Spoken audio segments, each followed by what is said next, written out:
ఈనాడు మన యొక్క వ్యవస్థలో ఈ యొక్క ఫోన్లు ఎంత తగ్గిస్తే ఎంత మంచిది. ఒకసారి మనం ఆలోచన చేయండి. మనకు పిల్లలు భారం అవుతున్నారని వాళ్ళు ఫోన్లు ఇచ్చి పక్కన పడేసి ఈనాడు అమ్మలక్కలందరూ కూడా టీవీలలో సీరియళ్లలో లీనమైపోయి మన ధర్మానికి విఘాతం కలిగితాడు ప్రమాదం ఉన్నది. కాబట్టి ఒకసారి ఆలోచన చేయండి. మన ధర్మరక్షణ కోసము నా ఇంట్లో ఒక ఛత్రపతి శివాజీ తయారు చేస్తా, నా ఇంట్లో ఒక ఝాన్సీ లక్ష్మీబాయిని తయారు చేస్తా, నా ఇంట్లో ఒక రాణి రుద్రమదేవిని తయారు చేస్తా, నేను కుంతీదేవి వల్ల జీవిస్తాను, ఒక సతీ అనసూయలాగా జీవిస్తాను ప్రతి స్త్రీ అనుకున్నప్పుడు మన ధర్మం రక్షించబడుతుంది. దానికోసమనే ఆనాడు అనేక దేవతలు ఎవరైతే ఉన్నారో కౌరవుల పైన విజయం సాధించడం కోసము పాండవులు జంబి చెట్టు వృక్షం పైన తన ఆయుధాలను పెట్టి యుద్ధమైపోయి యుద్ధానికి వెళ్ళేటప్పుడు శమీ వృక్షానికి పంచుకోవడం జరిగింది. ఇలాంటి ఒక గొప్ప చరిత్ర మన భారతదేశంలో చాలా అద్భుతమైనటువంటి ఘట్టాలు ఉన్నాయి. మన భారతీయులందరూ కూడా ఈ యొక్క ప్రకృతిని ఆరాధించేటువంటి వాళ్ళం, మనము ప్రకృతిని ప్రేమించేటువంటి వాళ్ళ భారతీయులము, ప్రకృతిని గౌరవించేటువంటి వాళ్ళ భారతీయులము, ప్రకృతిని పూజించేటువంటి వాళ్ళ భారతీయులము. ఇతర దేశాలలో ప్రకృతిని వాడుకునేటువంటి వాళ్ళు, ప్రకృతిని దోచుకునేటువంటి ఇతర దేశాలు. కానీ మన భారతదేశంలో ప్రకృతిని ఆరాధించి పూజించేటువంటి గొప్ప సంస్కృతి వారసులం ఎవరై అంటే ఈనాడు ఈ మైదానంలో ఉన్నటువంటి వాళ్ళందరూ కూడా మన యొక్క ధర్మ రక్షకులము. ఈ ధర్మ రక్షణ కోసము ఆనాడు ఏదే విధంగా అయితే శ్రీరామచంద్రమూర్తి నడిగినటువంటి భూమి మనది. శ్రీరాముడు నడిగినటువంటి భూమిలో 500 సంవత్సరాల నుంచి పోరాటం చేస్తూ మన పూర్వీకులు 1992వ సంవత్సరంలో మొదటి కరసేవ పిలుపునిస్తే, విశ్వ హిందూ పరిషత్ రాష్ట్రీయ స్వయం సంఘంగా పిలుపునిస్తే లక్షలాది మంది బయలుదేరి అక్కడ ఉగ్రస్తులు కూడా ప్రాణాలను లెక్క చేయకుండా అక్కడ ఉన్నటువంటి ములాయం సింగ్ యాదవ్ అక్కడ ఉన్నటువంటి భాగం నాకు ఎడవ భాగం నీకు అని ఎవరైనా పంచుకుంటారని. కానీ మన చరిత్రలో జరిగింది. మన తల్లి భరతమాత స్వతంత్రం వచ్చిన తొలి రోజు నాడే 2 ముక్కలు కాబట్టది.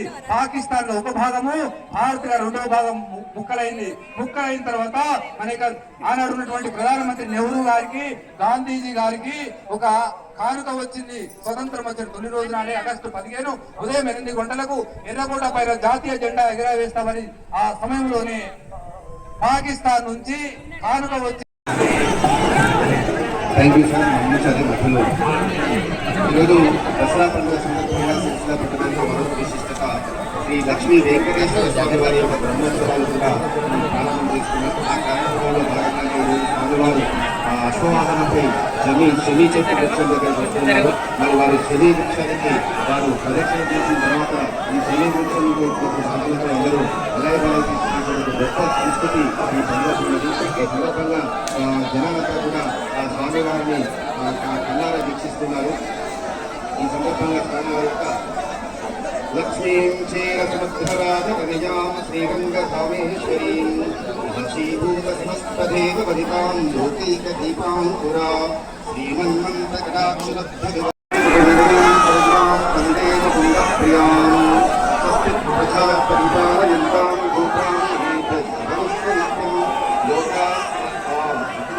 వారు స్వయంగా అశ్వవాహనంపై ఊరేగుతూ శమీ వృక్షం చుట్టూ గొప్పది అనేది మనం గుర్తుపెట్టుకోవాలి. నాడు అర్జునుని యొక్క విజయానికి మూలమైనటువంటిది శమీ వృక్షం. అందుకరికి శమీ శమయతే పాపం శమీ శత్రు వినాశనం అర్జునస్య ధనుర్ధారి రామ అవకాశం మనకు లభిస్తున్నది. సాక్షాత్తు శ్రీ వెంకటేశ్వర స్వామి వారు సిరిసిల్లలో వెళ్ళడం అంటే మనకి దక్షిణ ప్రాంతంలో ఇది ఒక తిరుమలగా మనం ప్రసిద్ధి చెందినటువంటి ప్రాంతంగా. ఎందుకంటే సిరిసిల్ల లక్ష్మీ వెంకటేశ్వర స్వామి వారి యొక్క వస్త్రాలను తిరుమల వెంకటేశ్వర స్వామి వారి యొక్క బ్రహ్మోత్సవ గోవింద గోవింద గోవింద సిరిశాల శ్రీ లక్ష్మీ వెంకటరమణ గోవింద గోవింద. శ్రీ సిరిశాల శ్రీ లక్ష్మీ వెంకటరమణ గోవింద గోవింద. ఈ ఎంత అద్భుతమైనటువంటి గోవిందుడు అంటే భవానా ఇందు గోవులకు ఈ నిత్యము ఆనందాన్ని కలిగించేటువంటి వాడు. ఆ పర్వతాన్ని బొటన వేలుతో ఎత్తి ఆ యొక్క గోవులకు రక్షణ కల్పించినటువంటి ఆ శ్రీకృష్ణ భగవానుకి వచ్చినటువంటి పేరు గోవిందుడు అని చెప్పేసి. ఆ గోవింద నామస్మరణతో సమస్త పాపాలన్నీ కూడా హరించుకొని పోతూ ఉంటాయి. అటువంటి ఒక అద్భుతమైనటువంటి ఘట్టం ఈరోజు సిరిసిల్ల పట్టణం అంతా ప్రజలంతా కూడా ఇక్కడికి వచ్చి చాలా అద్భుతంగా స్వామివారి యొక్క ఆ ప్రదక్షిణ తిలకిస్తూ ఉన్నారు.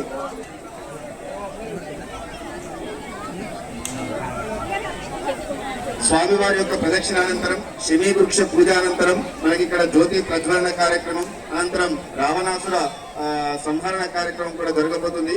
ఆ సమయంలో ఆ వేదికపై ఉన్న వారందరూ కూడా వెంటనే కిందికి దిగాలి. అక్కడి నుంచి సాంస్కృతిక కార్యక్రమాలు ప్రారంభమవుతాయి.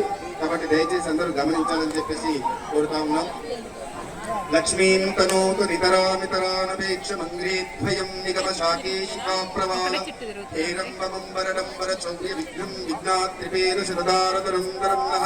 నేడు మనం జరుపుకునేటువంటి ఈ యొక్క సంబరాలు, ఈ దసరా ఉత్సవాలు ఎలాంటి విఘ్నాలు లేకుండా చాలా ప్రశాంతంగా ఈ యొక్క పండుగ జరుపుకోవాలని చెప్పి మనసారా కోరుకుంటూ ఆ స్వామివారిని ప్రార్థిస్తున్నాం.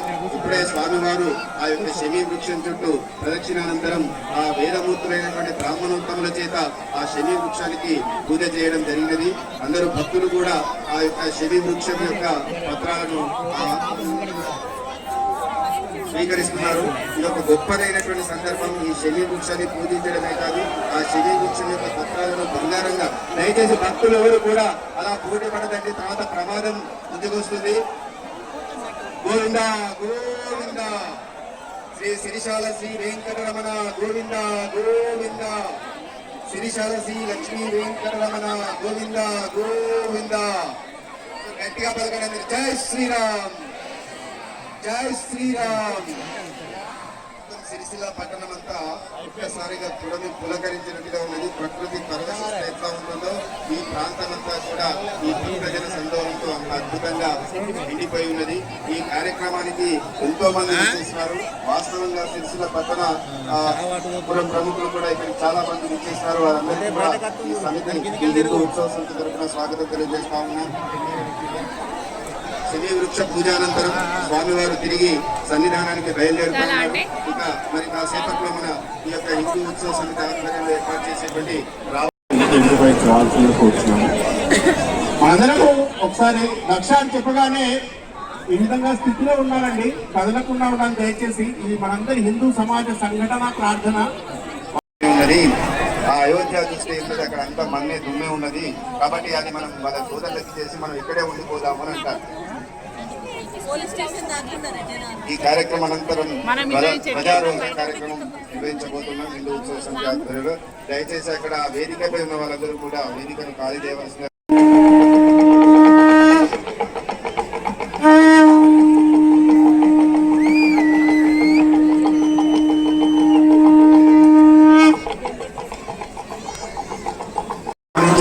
ఆ పతాకం మనందరం తలెత్తుకొని చూస్తున్నాం. అంటే మన ధర్మం మనని గొప్పనైనటువంటి ధర్మం మన హిందూ ధర్మం. హిందూ అనే పదంలోనే అర్థం ఉన్నది. హిమ్ అంటే చెడు, ధూ అంటే దహించేది. హిందూ అనే అర్థానికి ఏంటంటే చెడును దహింపజేసేది, చెడును నశింపజేసేది హిందూ అని అర్థం. ఆ హిందూ ధర్మాన్ని ఇప్పుడు మనం ఆచరించుకోబోతున్నాం. ఆ రావణాసురుడు అనేటువంటి రాక్షసుని సంహరించి ఈ చెడును సంహరించేటువంటి ఒక అపూర్వమైనటువంటి ఘట్టం ఇప్పుడు మన ముందు ఆవిష్కారం కాబోతా ఉన్నది. కాబట్టి ఇక్కడ ఉండే చుట్టుపక్కల ఉండేటువంటి జనాలంతా కోరుతా ఉన్నాం అందరికీ కూడా. ఘట్టం ఇప్పుడు ప్రారంభమైంది. ఆ యొక్క నిప్పురవ్వలు మొత్తం రావణాసురుని పూర్తిగా దహింపజేస్తున్నాయి.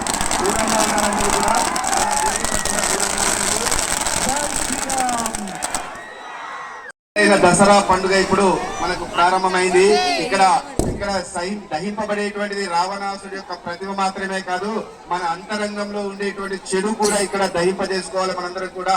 ఎందుకంటే భారతీయ సంస్కృతిలో సాంప్రదాయాలు బంధాలకు చాలా విలువ ఉన్నది. మన బంధాలను మనం నిలుపుకోవాలి. మనలో ఉండేటువంటి అసూయ రాగ. జై శ్రీరామ్ జై శ్రీరామ్. చాలా గొప్పదైనటువంటి సందర్భం అండి. భారతదేశం రావణాసుర సంహారం అనేటువంటిది అద్భుతంగా ఘట్టంగా జరిగింది. శుభాకాంక్షలు తెలియజేస్తా ఉన్నది. అనంతరం